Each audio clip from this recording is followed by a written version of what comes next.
When using coil spring compressors, do not use an impact on them. You will force extra wear on the threads, and eventually they will fail quicker than normal.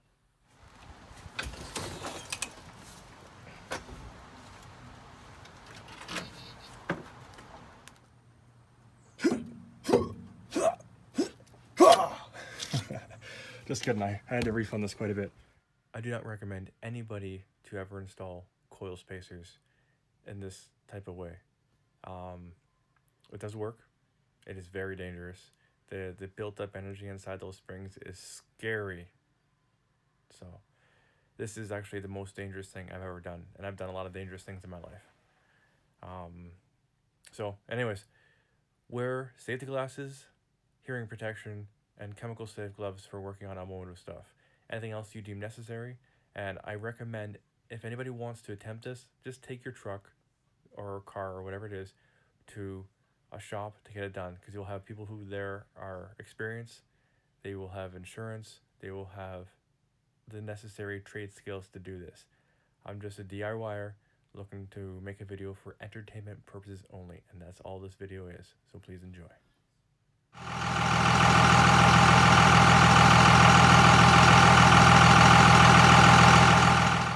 Hey guys, so we're working on the beast behind me. My neighbors are doing some home renovations.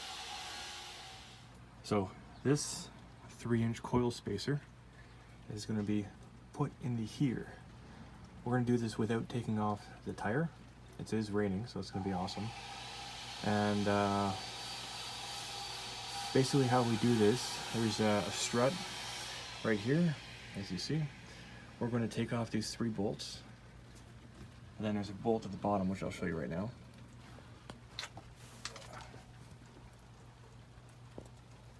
That bolt is right there directly in front of us. So I haven't run this thing at a dog's age. I've been working on other stuff. And if you look down in here, there's the 3rd bolt right there. So the first 2 I can access. Obviously there's the top part of the shock, the strut. So this will have to come out. And that'll be the first part of the job.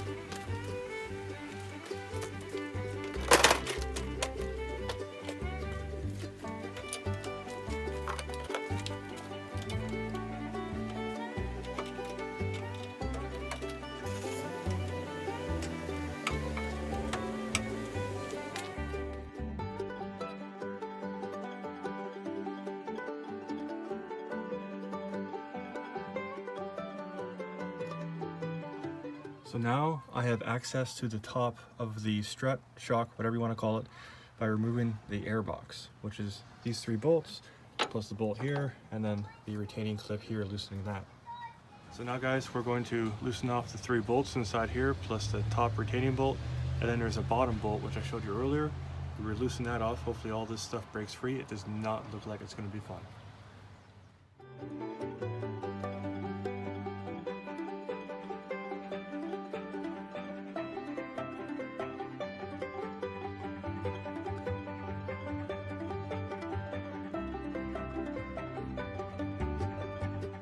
Well, I guess you can't reuse that now. Made it very simple for me. I'm happy with that. Let's see how the rest of that does.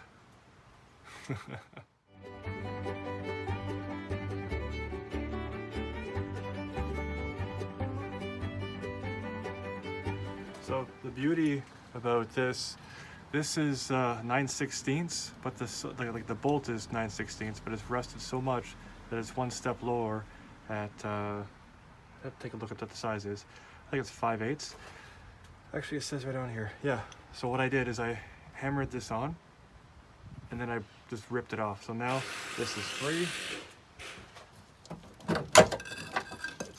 Obviously, we're gonna clean this up and reuse it. It's actually not that bad, so I'll probably paint it red or something. But I have to remove one more bolt at the bottom.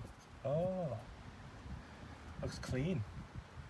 And that way this thing is out. Don't think I'll be reusing it. So right in front of us, right about there, that's the bolt I'm gonna have to get out. And then we'll see how that goes. It might be pretty, might not be. And I know this girl is rusty, but she's all I got. So I just ripped out that bolt. Holy. You saw the other ones. This came out like nothing. This has been in there a long time. That's amazing.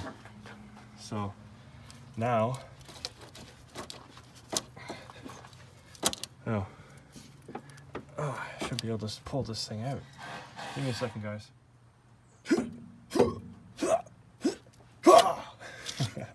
Just kidding, I had to refund this quite a bit. So, you think that's still good? Think I get another 50,000 kilometers out of it? Maybe 20,000 miles? Ooh-wee. Actually, to be honest with you, it rode fine. If it wasn't so rusted in there, I would have no problems putting it back in. It did its job. You can literally see how good it was, how long it's lasted. Things are not made this good anymore.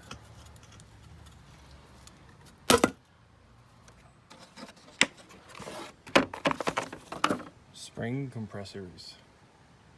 So as you can see, guys, that's the best way that I can think of to get these things to work. I'm going to put both of them on, but this is what I've got for the working of process of this.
Okay guys, so we've totally taken this spring out.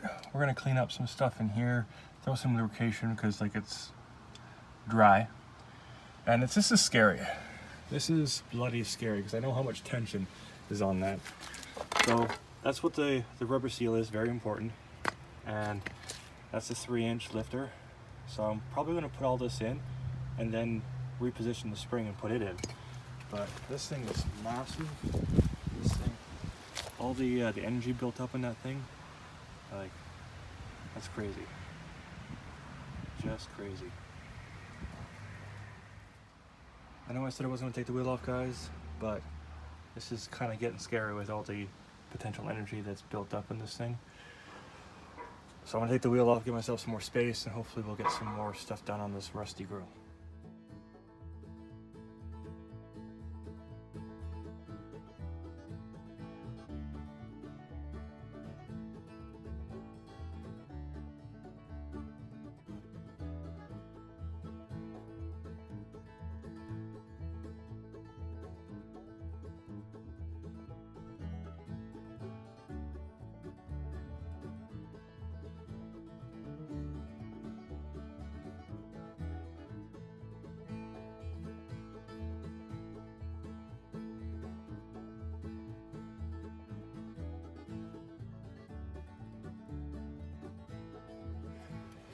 Oh, I see why it's stuck. Dang it. there's a clasp right here. Greasy up top because I greased it all. And down here you'll see that it's not on the spring. So it's not touching anything, not binding up against anything. So we're gonna try to pry it out. See how that works.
Okay, so that's bent. This is what got binded up in there. So I'm going to remove these for the next one. So that's what it should look like. Oh, nice. And that's what it does look like. Not nice. Anyways. So let's measure now that we have one of these installed. So there we're at 12 and a bit. And let's measure off of the rim because we can't measure off the ground because the ground is not level. So we'll be measuring from the rim to the top of the fender, and tires, the normal measurement is 35. We look up here, you'll see it is 38. So it's exactly 3 inches increase. Now if we go over to the other side. The first measurement was at the top of the tire, but we'll start with the top of the rim. If it would cooperate, I'll just, there we go. We are 35 right there. And from the top of the tire, we are 9-ish. So that would tell me that it did indeed go up 3 inches.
So I just got all the bolts out for the top part that you can't really see. The only last one is the top of this right here. Get you the light right there that I can't reach, and it just spins. So I tried to break it, couldn't do it. So now we're just gonna pop this out and see what happens.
Throughout this entire process, guys, I have learned that cleaning the bolt threads, whether it's a bolt or whatever, has been the most important part of this whole ordeal. You'll see here that I'm cleaning the threads with a wire brush once I realized I sent it back onto the entire bolt. And it worked beautifully, like it was meant to be or something. There's no issues right afterwards. And kind of like, oh, okay.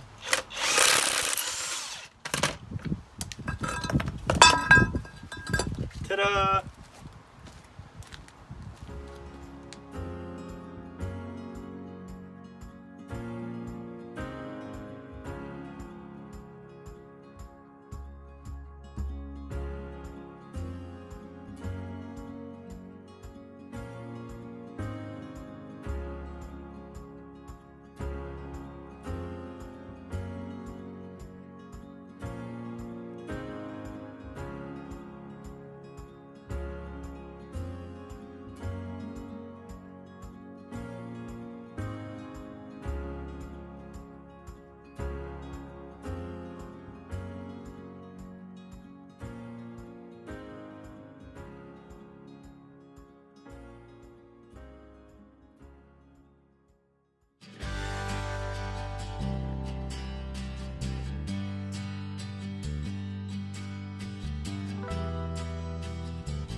Believe it or not, guys, I was anticipating doing this little front end lift with just hand tools.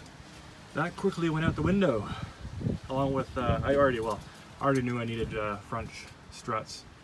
That was going to be a guaranteed, especially when they look like this. So I'm going to clean up my tools. I'm going to put the airbox back on. I'm going to do a video about the turbo, just to show people how to diagnose a bad turbo, which this one has gone bad. Airbox goes right here.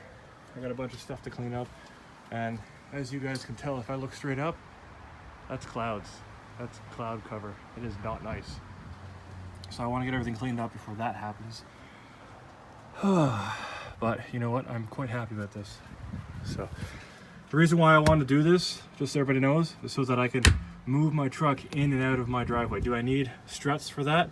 No, but I am going to put them in. I have to find out which ones are going to work for me. because I just added 3 inches, so they have to be 3 inches longer. Everything went really well on the other side. These bumpers are tentatively sold. Well, what the front one is, because I don't want it anymore. I did have this happen right here. So this popped off.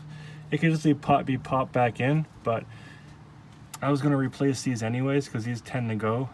And for the, I think they're 20 bucks, even 40 bucks each, worth it to me because the rubbers are done, everything like that. So I've let this girl sit too long, but I am happy with this. There's a nice amount of space now, so that way I can turn my wheels and I won't pinch. That's sure what happened actually. That's why I stopped moving it around, and I heard it happening, but I thought I could get away with it. So this is why I decided to add the spacers right here, so that I know the whole fender's gone. I have new fenders for this thing. I've had them for years. Haven't put them on. She's a rusty girl. I gotta fix her. And that's the whole thing with having one of these beasts, one of these old girls like this, is so that you get experience doing this, and that's why. So I am very happy right now. So I'll get another one for this side, pop those in. Maybe I'll make a video about it. Maybe I won't. Who knows? Very happy with the way this went today, and I didn't die. These things are dangerous. So going back over to the other side.